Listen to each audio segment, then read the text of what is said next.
izena Izabartenila da eta Antzarno Sandizagarekin nagoen batera liburua betezteko, Kabitu izina liburua, elkarritaratua aurten.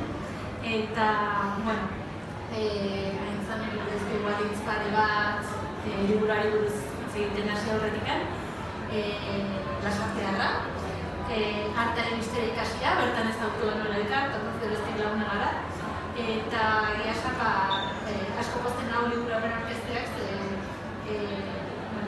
bakit badela haintzanek aspalditik gogoan zuen kontu bat, idatzten ibilizan da urte askotan, eta pasan garaia liburua atertzeko. Haintzanek ere kulturkudeaketan lan egin du, urte askotan, eta beti ere kultur esparru desberdinekin lotuta, artearekin batez ere, baina literaturarekiko harreman asko izan da beti. Eta aurten hau da, lehenengo liburua, baina esan beharra dago urte nahiko paroa izan duela, honetaz gain beste bigarren liburu bat iratzera duelako. Kasu honetan, nimentzako algun ilustratu. Eta gaurkoan, honetaz ilustratuko gara, honekin hasiko gara. Eta igual hasteko hasi gaitezke hasieratik dela izenburua. Eta Kabitu ezina izenburua. Kontatu zenean ez, baziren beste izenburu batzuk ere bai aukera. Eta azkenean nahi bat izan Kabitu ezina batzuela liburuaren izenburuan.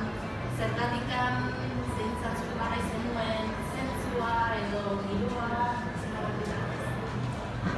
Txaldeo bereko eskerrik asko etortzeatik eta ezeari bai. Kabitu ezinaren izenburuarena, gurean hain nintzelaia iruin batzuk idazten, eta jaso nun gomendio bat izan zen, iruinak idazten ikusunean biltzerako garaian, batasun bat dola eman, ez daiteke kontu bat. Eta jaso nun gomendio bat izan zen, izenburu batean pentsatzea, ez. Eta horrek eraman nindu, konturatzera iruinetan bazegoela beti txikiagoa edo ondiagoa, gerikoagoa edo ezkutuagoa ezin egon bat, edo norbere buruarekin ez aurkitze bat, edo inguruarekin ez enkajatze bat, eta sentsazio horri Kabitu ezina egin nion, provisionalki jarri nire izenburua eta jarraitu nire idazten, ez? Eta gero ezakizu ja horrek eragiten dizun edo ez, baina ikun guztiak ere juntzera pixka bat hartzen gilo hori edo sentipen horiek. Eta gero ja dagoen zara momentu bat, beste izenburu batzuk ere egon zirela mahai gainean, baina gainontzean ondo, gara beste ikun baten izenburua, baina egia da hor konturatu nintzala egiten, eta nire izenburua jartzea asko gustatzen zain, eta garrantzia hori ematen diet, baina hor konturatu nintzela bazula zerbait, eta hor bai utzi nintzen, utzi nion izenburu horri,